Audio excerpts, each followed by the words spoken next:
PS2 or Switch for collecting JRPGs? I'd say PS2 because, as you probably saw in my video from like 3-4 weeks ago, there's still a lot of JRPGs on it that are still kind of affordable. And most of the rare ones are not that expensive yet, you know. Sure, you got your Xenosaga 3 at $200, that's fucking insane.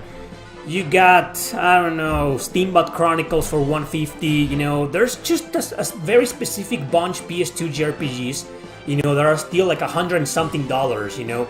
But I'd say about 80% or more, 90% PS2 JRPGs are still below the $100 range.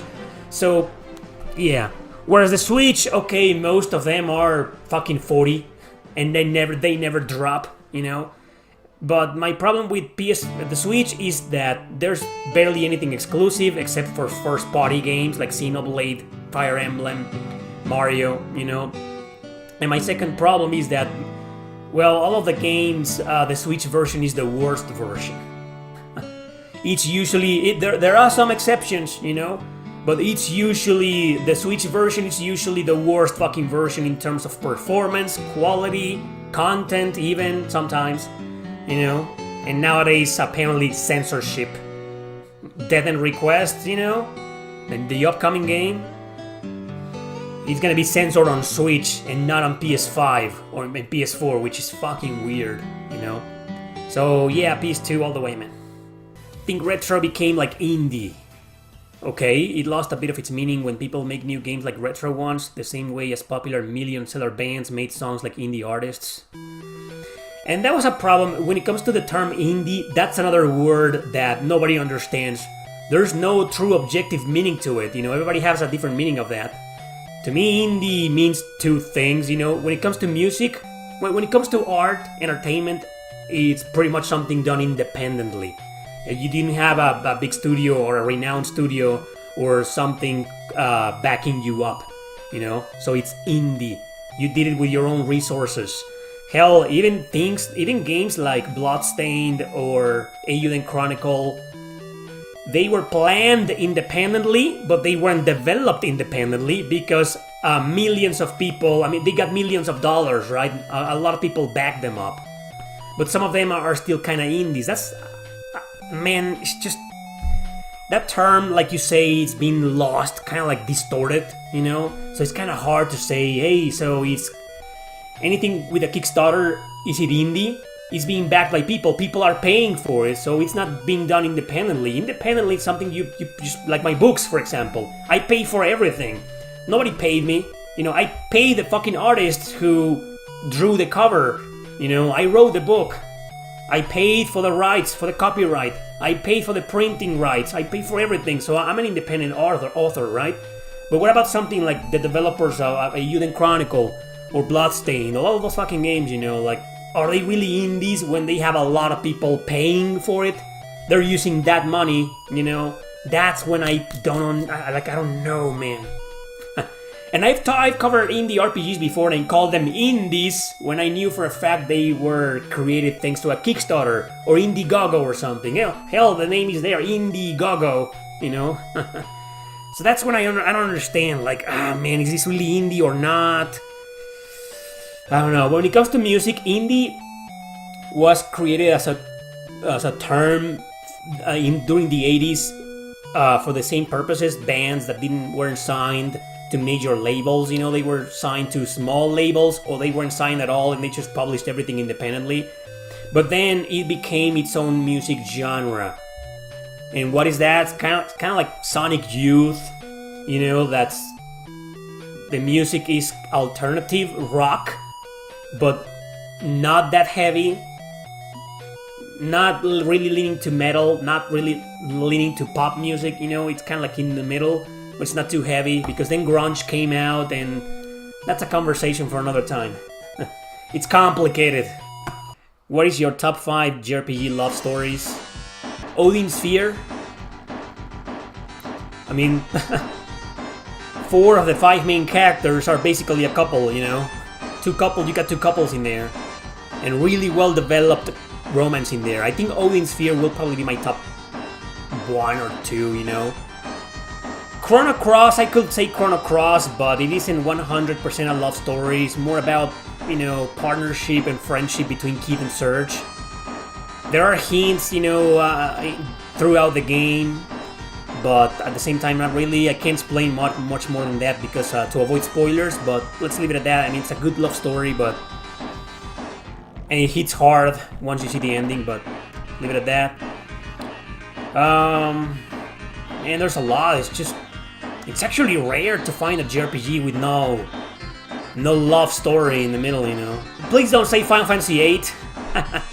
I will say Final Fantasy IX, especially because of the ending, you know. Oh boy, that ending.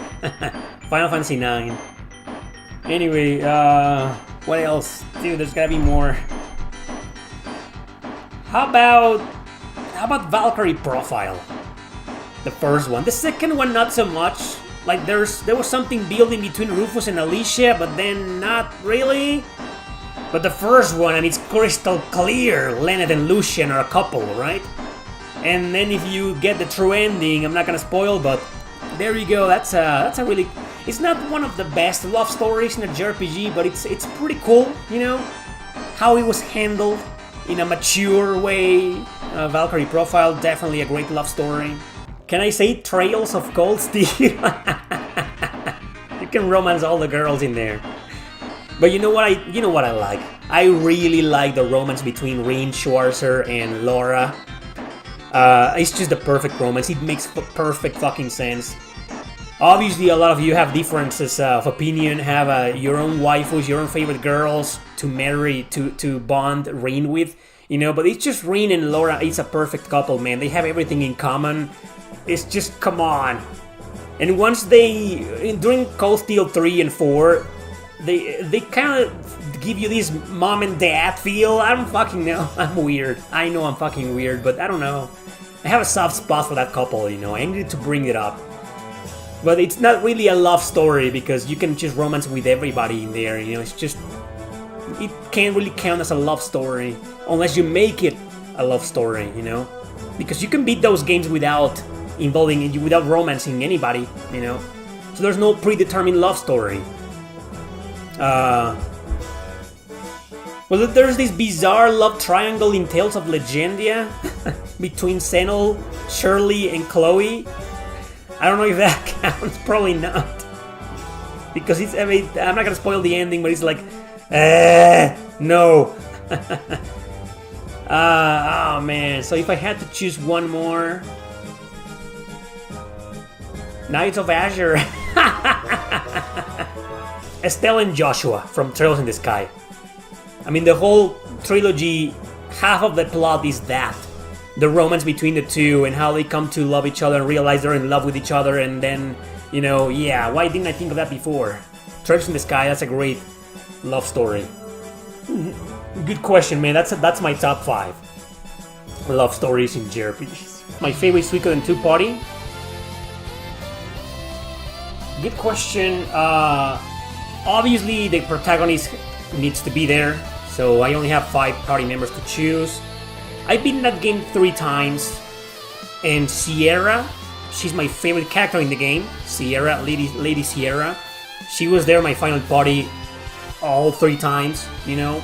No spoilers, but Nanami on 2 occasions. Not in the first occasion, for spoiler reasons, you know. But in my other 2 playthroughs, she was in my final party. I can't resist her.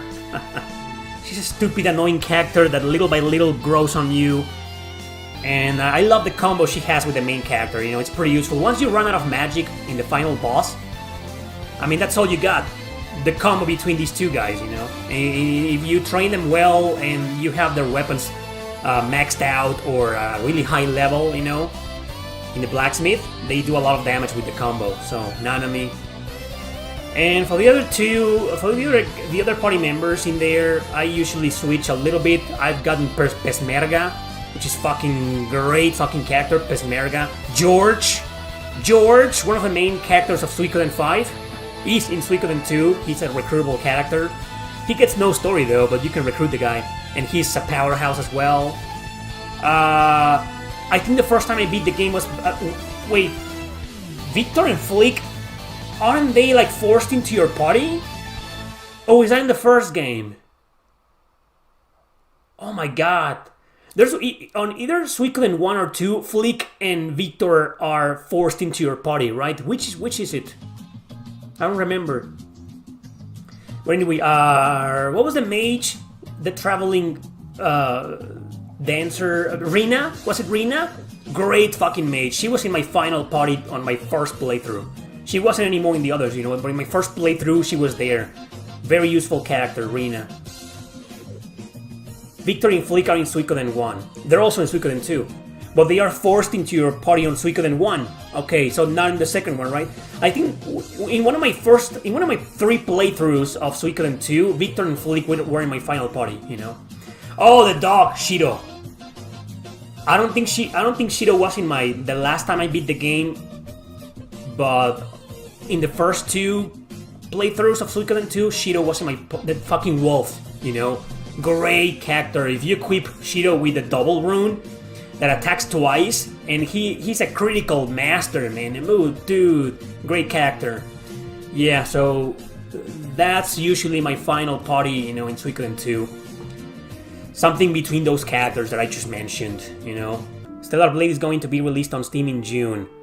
Thank goodness, you know. Maybe it'll finally go down in price. Cause god, dude, it's still fucking 80. No, it went down to. Let me check. Stellar Blade, PS5. Oh no, baby. I think I saw it for $75, you know, sealed on Amazon. But right now it went back to $90. $90.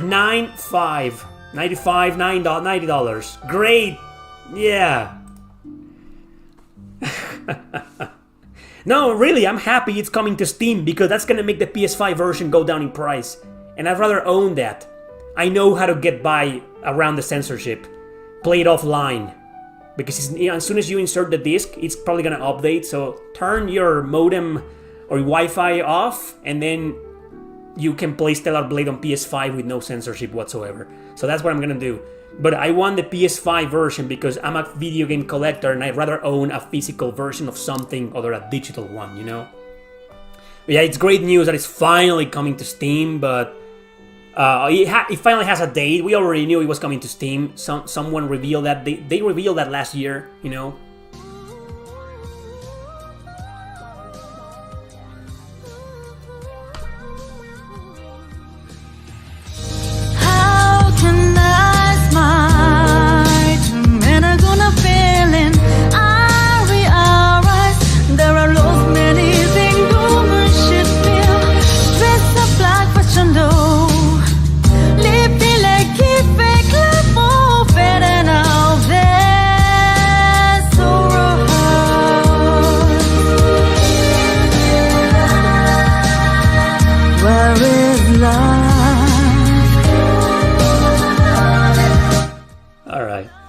Buy my books, people, and if you do, hope you enjoy them, digital, physical.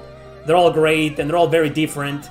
Maybe you'll be like, the same guy wrote these 2 books? I don't know. If you enjoy my books, let me know. If you hate them, let me know. Link to my books in the description.